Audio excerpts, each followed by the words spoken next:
welcome you all to the new episode of Thoughtful Leaders.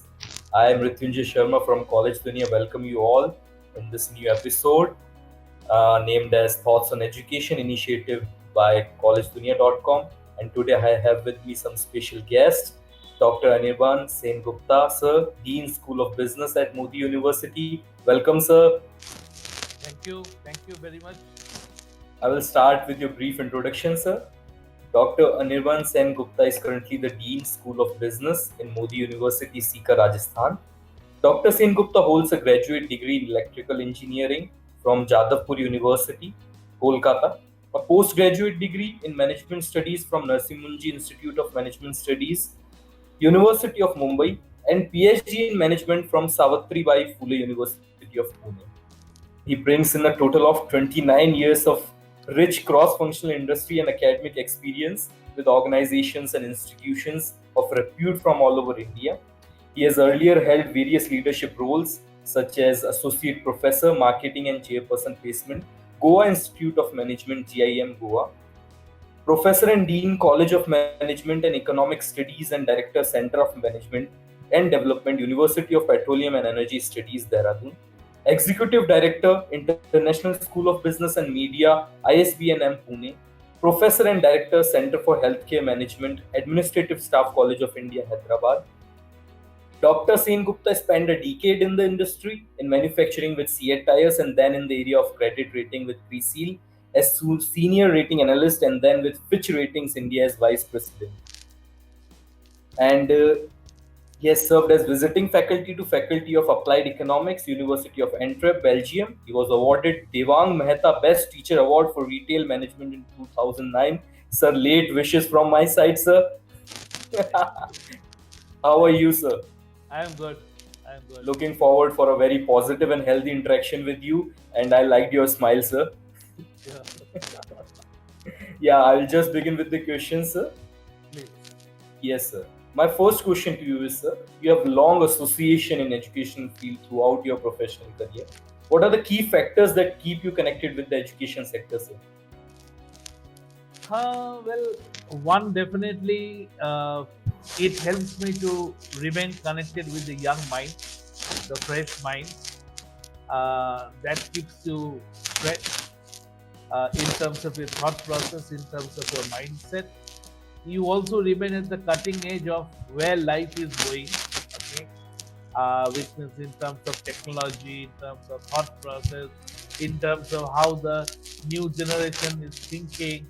Okay, it helps you to remain connected with the cutting edge so that you don't really feel outdated. You know that where the world is going, and the challenge is always for you to keep pace with that.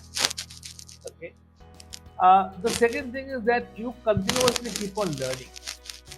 There's sometimes that you have already learned something, but you have the opportunity to apply that old learning in a new context, or possibly there is certain new knowledge that you are picking up. The third thing is that knowledge is like a huge field. I mean, it is like it there is no end to this. Unlike in a traditional stereotype role in the corporate sector, possibly where you are doing the same role day in day out, in the higher education field, you really have the space to experiment. You have the space to pick up new knowledge. You have the space to blend new knowledge with the existing knowledge and try to find out some new chemistry. To me, I think these are some of the things which keeps one going, keeps one remain passionate about what you are doing day in day out. Uh, and at the same time, it is also a big responsibility that you have towards the current students. There is a responsibility that you pick up with your past students, the alumni who has passed out maybe over the last 5 years, 10 years, 15 years, 20 years. Okay, how you remain connected to them, how you remain, how does you ensure that the college remains relevant for the alumni who have passed out even 10 to 15 years back. That again is a huge challenge. So there are a lot of things which can be done. A lot depends on the self. There is no job description in that way. So the more you think about it, more you find there is so much can be done, and I think that's what keeps one going. There is no room for feeling tired or dull. I mean, if something is not going right, leave it for the moment. There are five other things to look at, and which can take you on for the next week. Then maybe once more you come back to something which was not taking shape a week back.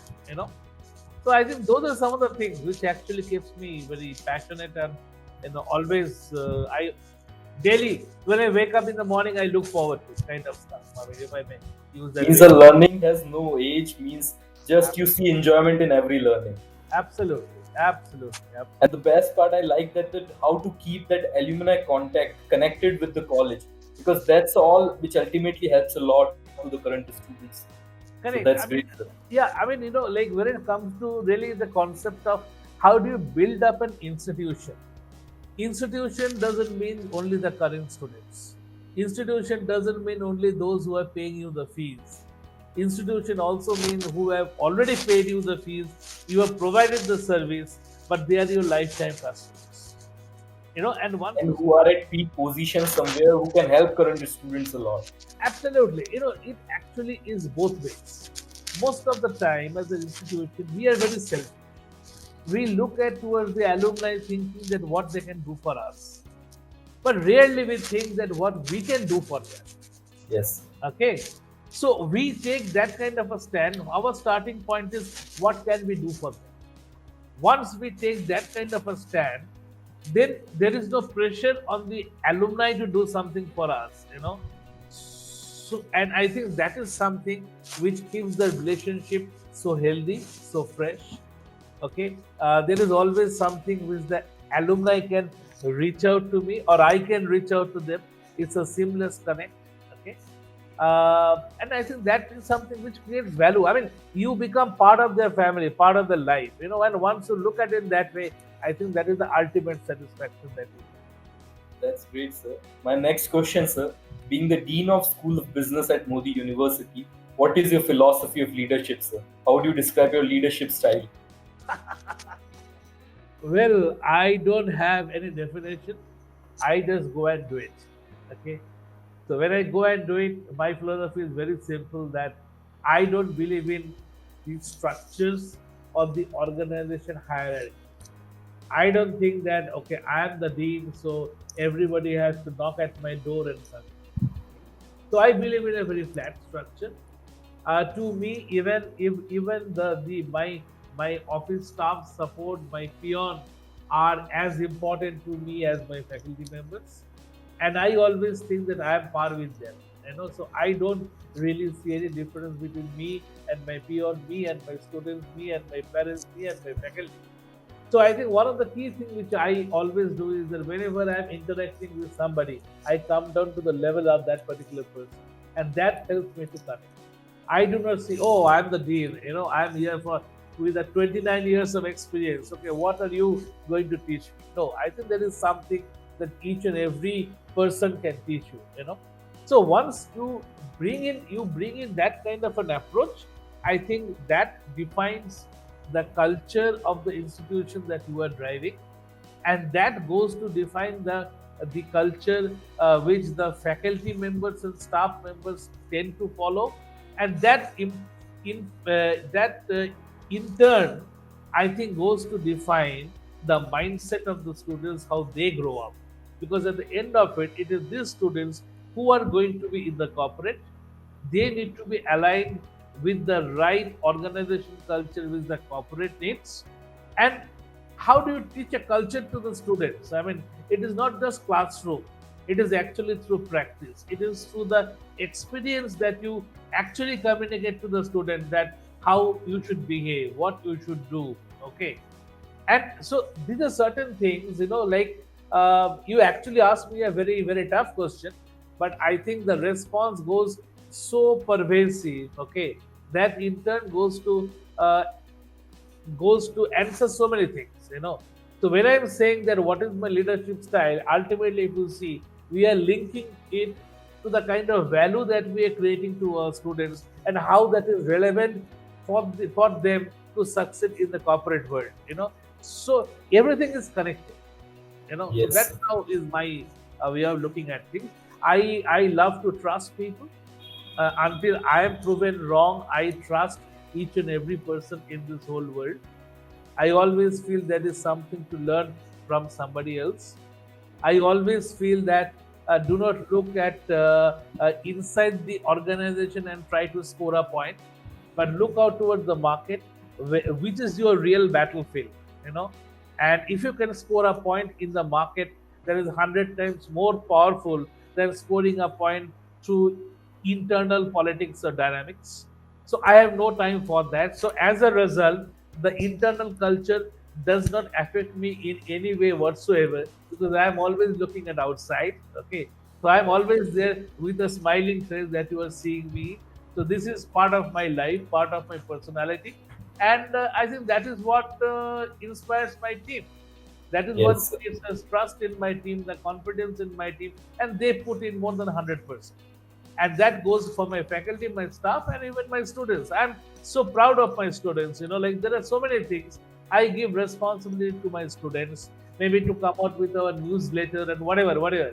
And once they know that what is the level of expectation that is needed, I mean, systems have got so stabilized where things are driven by my students. I just know what to. I mean, I just tell them that this has to be done.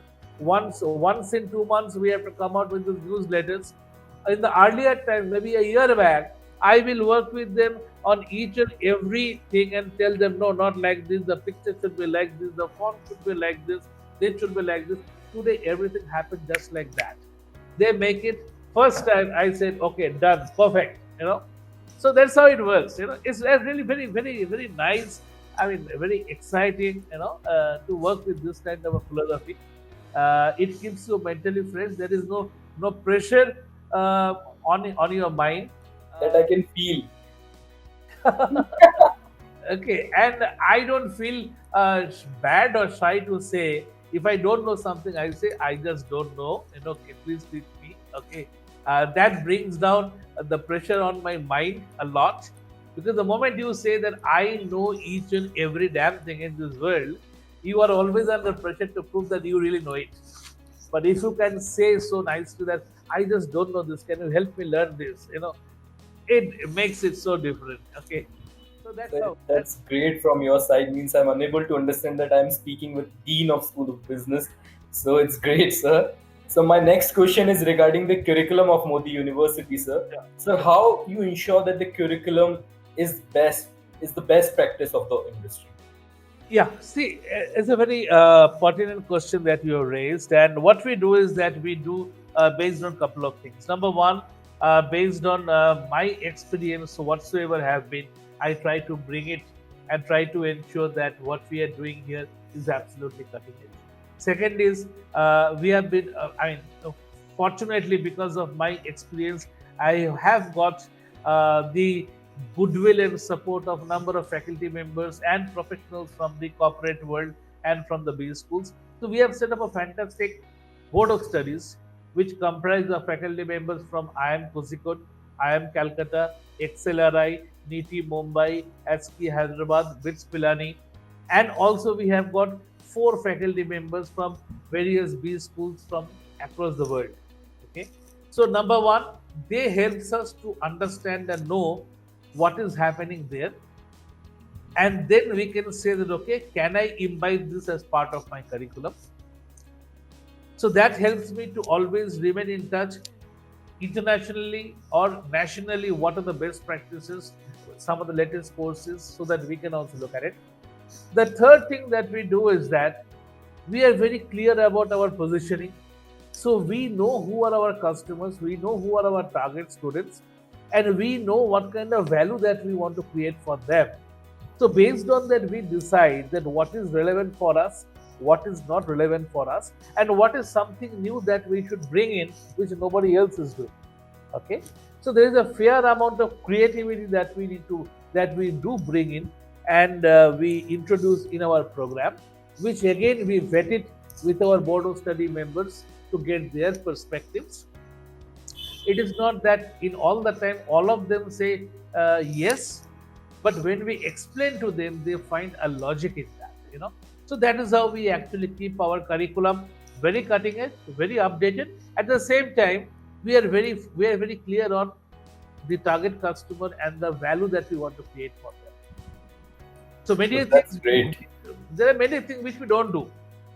If you ask me, like many a times, this big data and artificial uh, intelligence towards which the whole world is moving, we are not very strong in that, and neither we want to be, because my current set of students possibly need different skill sets, and which actually is something that we work on.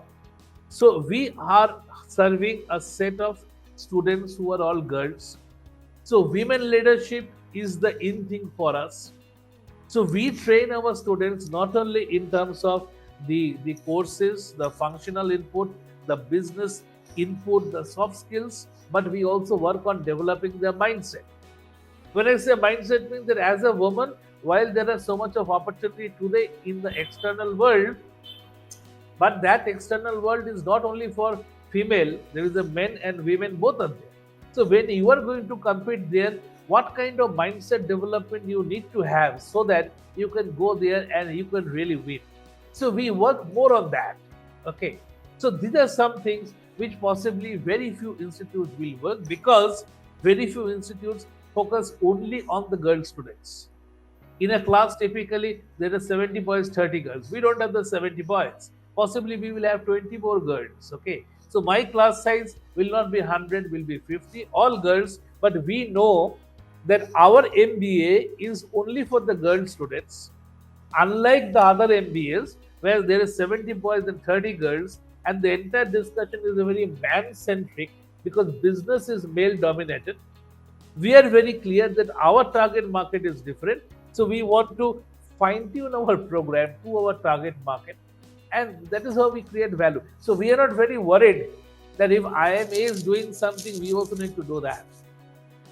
We are saying that we are doing something which is so different, and we are doing because we know that in the industry there is a demand for this kind of thing which we are doing, and we are The happy with it. course is updated with a reference to IIM and the international courses, but we do as per the need of the hour, as the Yes, need of the student. yes, yes, Yeah, that's great from your side, sir. yes. So my next question is, how does the business program ensures a practical approach and difference from the other courses? Means what is the future scope of this course from your institution? Okay. Uh, First of all, our in terms of the industry connect that we have is actually fantastic. We have almost more than 30 plus very senior corporate people, corporate guys and females who are actually associated with us on a pro bono basis as part of our members of our industry advisory committee, members of our various centers of excellence that we have set up, and majority of them are female women achievers in the corporate world. Okay. So again, this kind of networking helps us to remain connected with the corporate world. Any of the program that you look at, I mean, for us to hold a conference is no big deal. In 3 days we can just line up the speakers and we do it. Okay. Number two, we are based at a place called Lakshmangarh, which is 150 kilometers from Jaipur, hundreds of kilometers away from Bombay, Delhi, Pune, or Bangalore. But in terms of the value that we create and the industry network that we have for our students is second to none. Because of this COVID 19, the whole world has now turned into the online platform. We turned to online 1 year, 1.5 years before COVID 19 struck the world. Because I was very clear that if I have to get this corporate connect to Lakshmangarh, I cannot get these people fly down to Lakshmangarh, spend their 2 days of time going and coming, and I am spending so much of money in getting one speaker just for half an hour or half a day. So we started using technology through Skype and on the other platform that we have a year and a half back. So for our students, getting online was no big deal. We Because have they were earlier in the habit of it. Yes, so they got into the habit. Frankly, that time many of the students they often did not really understand the value of it. So they might say, "Oh, what is Dinsar doing and all this? He is a crazy guy." Okay, but they have got used to the thing. So and then you realize that why Bombay, Delhi? We had people from Dubai, from Singapore, from California talking to my students. Because once you get an online platform, whether it is Delhi or Dubai, or whether it is California or Calcutta, it makes no difference, you know. So that is exactly that we have been doing. So it is actually a question of laying out the blueprint. All this thing doesn't happen in a day. So we worked very hard in 2018 to put the entire blueprint in place. Sorry, 2019, and now we are in 2020, where because of COVID 19, on one side we have our challenges, but I think there are a lot of new things that we have been able to do for our students. And we look forward to 2020 plus. I mean, now the new batches come, so naturally we are planning and doing things, to take it to the next level. That's how we are doing it. That's great. Means I would like to tell the students who will be watching that the college is already running in advance. So your future is totally secure there. You can just go through it and you can Yeah, just. the challenge for us was that how you can cut down this distance as being a competitive disadvantage.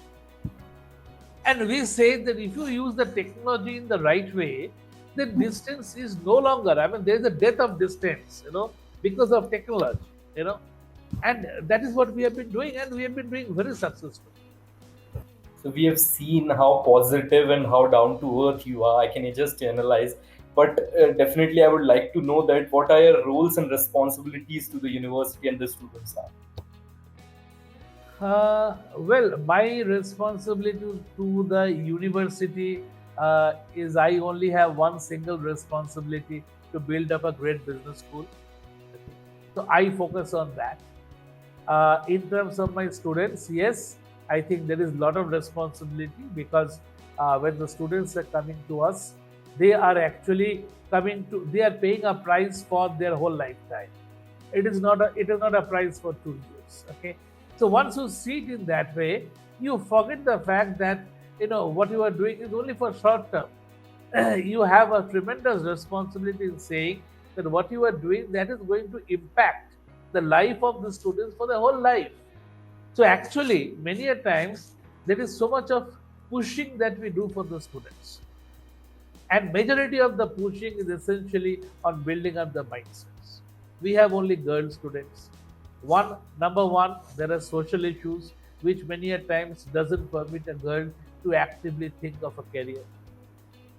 Many a times it is the family issues where the students have grown up, they have seen their moms and aunt not going to work. Okay.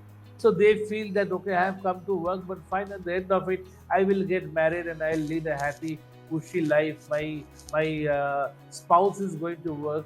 So what's the pressure on me if I come to class or not come to class or whatever? Right from day one, we want to break down this mindset. We want to push our students. Okay, and even when they pass out, many a times we actually keep in touch with our passing out students. We keep a That's great. track. We keep a track that what are they doing, which company they join, what is the first move that they're doing. If somebody is going abroad, if there's somebody doing higher studies, whatever, we keep on pushing them so that they excel throughout their whole life. You won't believe, let me just tell you, I have got personally, I have made a WhatsApp group which has a number of alumni of us who are professionally active. They are all together in that particular group, and with each and every day, I am trying to get more and more professionally alumni get connected to the group, and that group has one single purpose.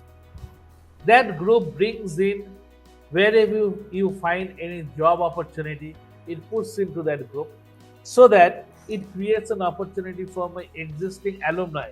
That if there is a great opportunity and if you want to, take the benefit of it, do that. It becomes a platform for my alumni to bring in the job opportunities in their organizations. and sharing with their juniors or seniors so that they can also come in. Okay, so this is something that we do and which I do personally. I mean, from my entire college, I am the only one who is connected with this alumni group. Okay, the purpose is this. I mean, I don't get paid for this. Okay, but the purpose is very simple, that you actually have the whole family and which is only growing and growing. Okay, and how do you continuously create value, and you keep on pushing them to do better, keep pushing them to achieve newer skills in life, and that's what we do. That's I mean, coming back to you said, what is my responsibility to the university? Maybe in terms of actual responsibility is just one, but I try to do a good job for that only. That's great, sir. And your nature itself tells that how good network you will have, sir. Well, you just have to do it, like Yes, at, sir. at one point I also used to think it is very difficult to connect to people, but then I realized it is actually very simple. I mean, if you don't have that kind of a thing, well, I am the dean with 29 years, okay, then it's very, very simple. If you reach out to people, out of 9, 10 people I reach out, 9 respond to me, one may not respond, that's fair enough. Okay, but 9 is response to me, and then the challenge becomes, how do I create value in each and every interaction that I am having with a particular person? So the moment you can create value, I mean, many a times we get very lost. How do I create value? But I think value creation is very simple. If you understand the person on that side, it is only then that you can create value. You forget what you need. First, try to think what she needs and can I create something for her. It automatically flows. Yes. I mean, then it becomes very simple. Then it becomes very simple. You know? That's great, sir. That's great from the side of the university, sir. Sir, at last, I would like to know that what are your suggestions for the students who are pursuing business courses right now or looking forward to the business courses, sir? What do you want to suggest them? Right. See, there are again a couple of things which comes very, very top in my mind. First of all, when you are pursuing a business course, try to get out of this functional mindset that I'm a marketing specialist and she's a finance specialist, she is a supply chain and whatever. Those things are only for the first couple of years. But it is once you go ahead within next 7 to 10 years, you reach a stage where obviously you have to look at in a cross-functional way. Okay, so try to pick up that perspective that you are studying business which is cross-functional. Don't get too much into the functional mindset. Once you are in the cross-functional mindset, even when you were in the business school and you were in the sitting in the finance class, you can actually find the linkage between the financial numbers and see on supply chain and with sales and marketing and that kind of stuff. So take a very cross-functional perspective. The second thing which I always try to tell my students is that you have to start from the grassroots level. You might have an aspiration of a CEO, but you cannot be CEO on day one. But don't feel frustrated because you have to go step by step. And if you have clarity in where you want to reach, maybe you can climb the steps faster. Okay, but somewhere you have to climb the steps and you start from the ground level. So whatever work is given to you, do it well. Don't think, no, this is not my cup of tea or this is dirty work and nothing like that. Anything that you do adds value to you. So the more you are mentally flexible in terms of taking up whatever opportunity is given to you and you are trying to fulfill it, do that. Number three, which I always want to tell my students, be proactive. Even if something is not told to you, but you find there's an opportunity where you can contribute, just go out and do that. That is a great quality because even when you get into the corporates, maybe your colleague sitting in the next block, she doesn't need your help, but you can make out that she is struggling with something, and if you extend the helping hand today, tomorrow there are many more helping hands which will come to you. In a way, it actually helps you to connect and network with people without using the word, hey, now is my time to reach out to my people. Nothing like that. So integrate it as part of your work. Integrate it as part of your mindset, you're looking at things. Okay. And last, since we are only for the girl child, so I keep on pushing them very clearly. This is a professional course. You must have an intentional plan that you will have a career after this, because financially you need to be on your own.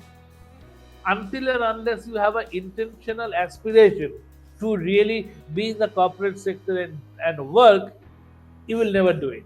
You will find the first excuse to give up and then say, "Oh, I can't do this, I can't do that because of Hajar reasons." Don't do that. I always keep on pushing them that there is no second way for you. Okay? And all these things people keep on saying that, no, no, can I have it all? I mean, that's a very standard cliche in the corporate world today, especially for women. I keep on saying you can have it all, provided you are clear that you really want to have it all, because then Yes. you know how to make it happen. Okay, rather than just leaving it to chance and then say, oh, how can I have it all because of X and Y and reasons. There are today examples which shows that there are women who really had it all because they planned for it. There was a conscious planning. Okay, and actually that is true for men also.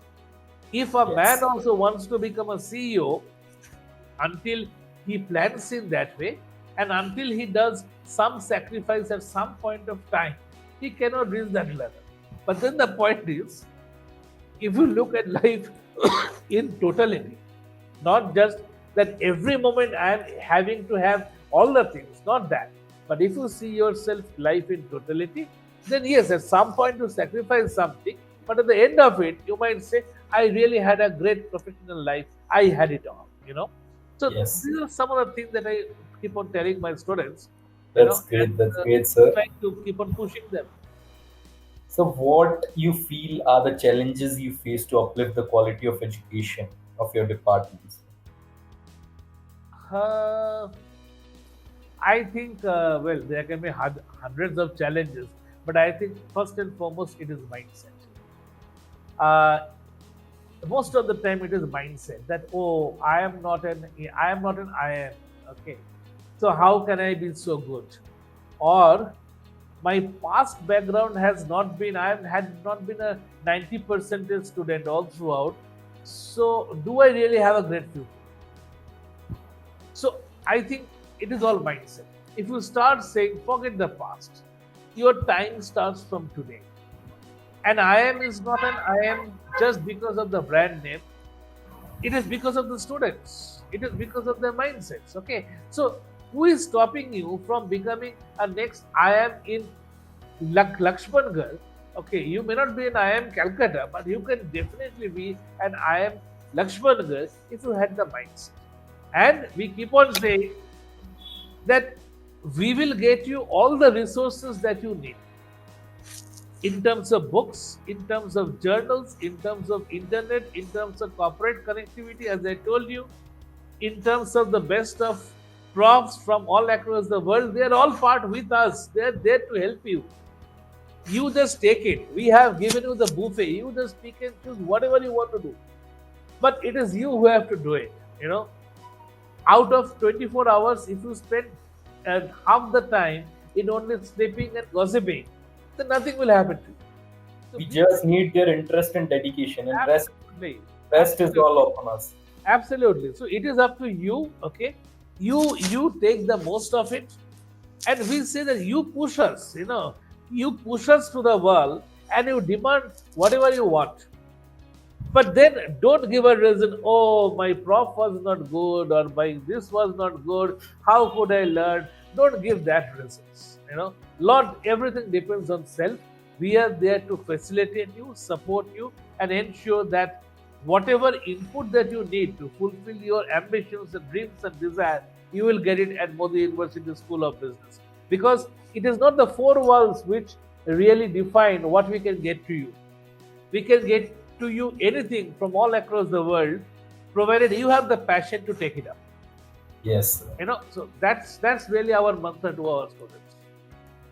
So it was a very nice, positive, and healthy interaction with you. Means I can surely say that the girls who will be looking to an interview, they will find definitely very positive at last, and they will definitely have more clarity over the courses. because many of the students are just going through many of the difficulties, tough times. So they will definitely get a lot of help from your interview, and many of us will take your smile as well with us, because it is very, very, very nice, sir. So, What sir, what thank you so much. what I can tell, like through you to the potential students, let them look at LinkedIn. That will give a and to the Modi University page. We don't have a separate page for School of Business, but you will find the School of Business is one of the major contributors on that page. The kind of speakers that we keep on having, everything is there. We have actually made it a kind of a passion. A speaker is there. There is one student team who is working on that. Somebody is making a poster. There is putting up on the social media. So all these things, once they look at that, they will get more insight. I am very confident about my students. So if any of my potential students want to talk to any of my current students today, it is very, very simple to reach out to people. Let them do that, and I am sure they will give the right insight. Because being the dean, I might talk, all big things, okay. But if my students themselves also vouch for that, then I know that then the market know that what I am talking is right. You know. Yes. But if my student says no, no, this is all gas, dean is only talking big, nothing happens, then of course, okay. So let them check out. Let them check out. So it was a great, a very healthy interaction with you. Thank you so much, sir, for your valuable time. And there are so many takeaways from your interaction. Will definitely thank you so much for your valuable time. Thank you, sir.